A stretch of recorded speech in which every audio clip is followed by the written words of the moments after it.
all the students wanted to have the text afterwards. So it definitely let me just the get it. the Hold on. yeah, it's the letting go text, which is really, I think it's really nice to share with everybody. I have it here in front of me as well. It's from one of my great heroes. One of my gurus is David Hawkins, and he's written amazing books.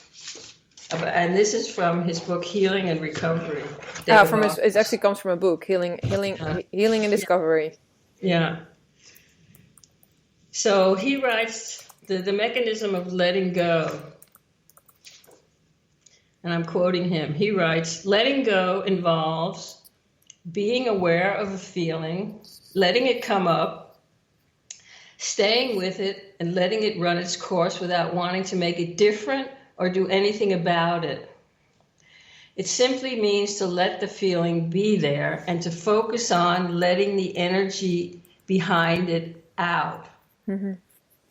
The first step is to allow yourself to have the feeling without resisting it, without venting against it, without fearing it, condemning it, or moralizing about it. It means to drop judgment and to see that it's just a feeling.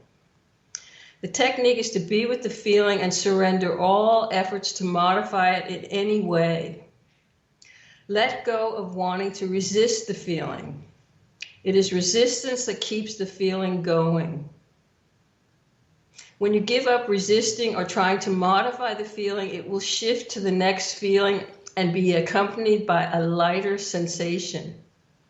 A feeling that is not resisted will disappear as the energy behind it dissipates. So that's the deal. Yeah. And that's so very opposite of everything that we've learned. Just think about it. No one ever told us this. No one, I mean, again, it's really radical.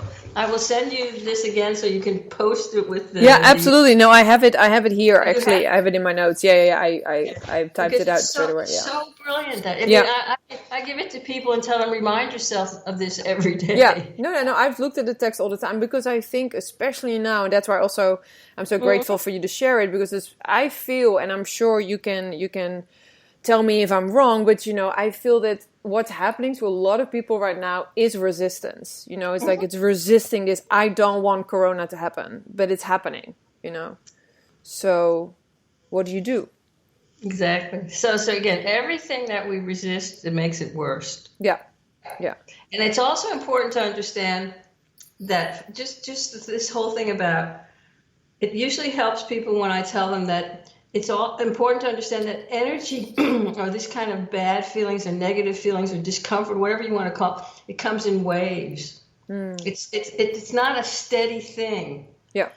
So it's kind of like, you're on the beach and you're standing with your feet in the water and there comes some waves and then there comes a big one maybe and knocks you over and then there comes some more small. So to know that the nature of feeling and energy is like waves. You feel really like shit and then it's gone. You feel better and you think, oh, I'm over it. But then, so we have to know that it's going to come in waves because then we don't get so freaked out by it. And what is the thing, in your opinion, Barbara, when you're saying, like maybe also how the mind works, like why do we always want to know everything? Like why do we always want to know? Because that's the main struggle now for people as well. Like, yeah, but I don't even know what's happening and everything is so uncertain. Like, why do we always want to know everything? Then we feel that we'll make ourselves safe. We want to be able to control if we know what's going to happen. Again, it's completely and utterly hopeless that. So it's nice to have understanding, you could say, about what has happened and why. There's many things. That's what we do in therapy or whatever, that we try to sort of figure out, where did it come from? It gives us a sense of release, but it's more in terms of the future. We cannot control. Well, first of all, the future is just a hypothetical. If we're going to get real about reality, there is only now. There is only this moment. This is the real. And everything with the past is just a thought in our mind, but equally everything in the future is also just a thought in our mind. And so I always say the best insurance or the best way to take care of yourself in the future is to feel good now.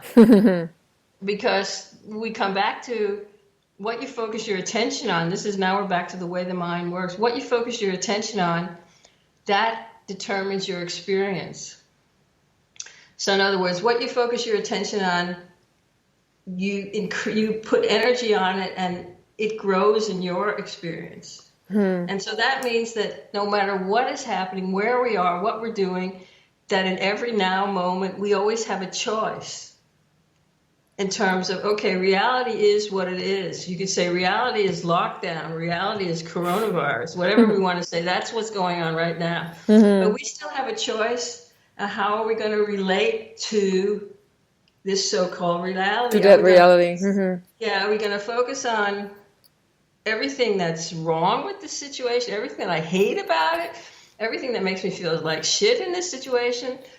Or am I going to focus on the potential in this situation? What is there that's actually good that's going on now? What can I learn from this? So reality doesn't change, but we always have a choice about how we're going to relate to what's going on. And this choice is what determines our experience, but it also determines our future. Because it's really important to remember that each one of us, I always like to say, each one of us is kind of like a radio tower, and we're broadcasting a signal. We're sending a signal out to the universe, and that signal is our frequency. If we have good energy, that's a certain signal that we're sending out. And according to our signal, we attract people, circumstances, situations, events that match our frequency.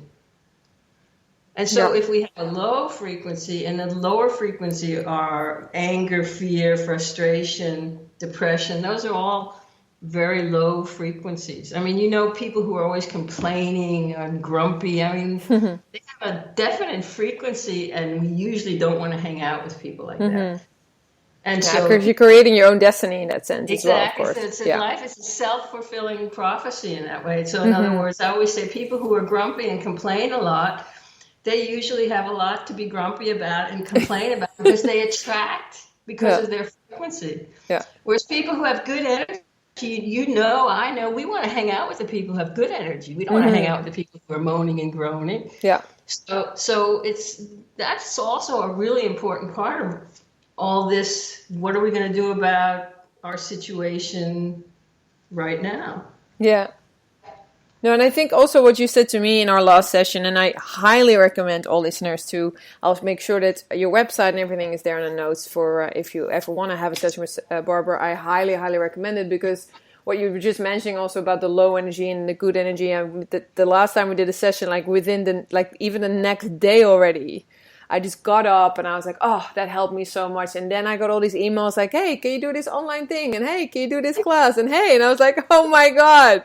It's sort of like rechecked, instant manifestation. It's this feeling of like, and I like what you said. You said something, I can't remember exactly what you said, but did you say something like, but comparing is kind of, you said something is like the highway to hell or something, or comparing is like, what do you call it again when compare? What is comparing? Comparing yourself is the highway to hell. That's what you said. Yeah. But I also remember what I said to you. I remembered that in terms of comparing, it was unrealistic expectations that you had because you were comparing to the situation before Corona, and you were in Portugal, and the whole thing was different. And then you came to Holland, and you had this idea that you would continue, but shit happens, and everything changed. And then you were feeling so frustrated because you were still comparing. You weren't realistic about what were the options now. And the moment you dropped that's why you got all those emails and all those things, because that's what we talked about. What is it can you actually do now? Exactly. And this is, I think, an amazing advice to give to everyone listening. It's like everyone. Sorry? I do give this advice. No. I just want to say also to the listeners, like, I think that this for this to me was like kind of, for me, I mean, it might sound so simple, but it is like an eye opener. Like, what can you do now in this time? And I think that, but do you feel like I mean, I'm sure there is a collective struggle and a collective suffering going on with everyone you're speaking to. But do you feel like a lot of people are kind of still comparing or still in this sort of nearly denial phase? Absolutely. Yeah, oh, absolutely. Because if we would stop comparing, we would all feel a lot better. I mean, just think if you woke up today and you didn't have this memory of how things were before. And then you would look around and say, okay, what is it that I can actually do today to be the highest and best version of who I am? What can I actually do today to make a contribution to whatever I think is important? I mean, all of these things that we can do something about. And we can still hang out together online, and we can still go to courses online, and I can coach online, and you can teach yoga online, and you can, I mean, you could even do cooking classes online, can you not? Yeah, I mean, yeah, you know? yeah. So I mean, again, so what is it that I can do in the situation as it is now? And again, the important thing is the good energy. If you have good energy, I mean, how does that also, the other thing that's really important here is we are so hung up on judging by outer events and things that are already manifested, but we forget that the most important thing is the energy that came before the outer manifestation. So working on keeping our energy high, having a high frequency. How do we measure the effect? I always say it's like the ripple effect. It goes out from each one of us. And how does it affect our physical health? How does it affect our immune system? How does it affect how we influence the people around us? I mean, in other words, it's like, just think, I had this talk with you. I mean, that's wonderful for me to know. You felt immediately better. And I know you as a really powerful, wonderful, doing woman who's doing all kinds of really great stuff for the world. And you were sort of, and then you got back up on your high horse and you had good energy. And then all this stuff came to you immediately. So from me helping you raise your energy, now you helping other people raise your energy. So the ripple effect of working like this. It's so fantastic. It's so wonderful. Yeah. No, and I think that definitely is also, I mean, to me, that's karma also. Like, you know, it's like the cause and effect, and like, you know, one action will then also, you know, mean other actions, and, you know, and it just keeps going. And I think that what you give me, I can pay forward. And, you know, so it's just this beautiful thing. And I think that this is something. And I do think, and this is something that I also wanted to ask you, because I really wonder how that would be for people. I mean, like, I find it as well, especially now people are working from home, they are at home, it's not like they have to go, oh, I need to be at the office at 8:00 or something. Like, do you have any advice for people also when you feel so low in your energy and you are at home and there is not necessarily so much inspiring you or motivating you? What do you do? Like, what do you do to motivate yourself? Well, that's really a good question, because that sort of goes back to you know, who am I? All these really basic questions. But before we do that, I just wanted to reflect on what you said about paying it forward and so on. I mean, if karma yoga, the concept of karma yoga is really about, you know, love in action. I mean, in other words, that working for the welfare of the world order in whichever way is your chosen pathway. It's so important, again, and that's also where we tend to get hung up, that we don't look for the result. The results are up to the universe or God or whatever, the higher power, whatever you want to call it. But we're responsible for our intention. We're responsible for what is it that we use our energy for. And we could say, Deepak Chopra, for example, he always had this question you could ask yourself: are you asking yourself what's in it for me, or are you asking yourself how can I serve? So that's what I mean by intention. If you're only thinking about, you know, like Donald Trump, the narcissistic, only about how can I be famous or good or win or make money or all that stuff, that's a low frequency. But if you are, how can I serve? In other words, how can I be of benefit to the world or the people around me or to my neighbor or to my dog or to my friend. I mean, it doesn't, but it's that frequency we're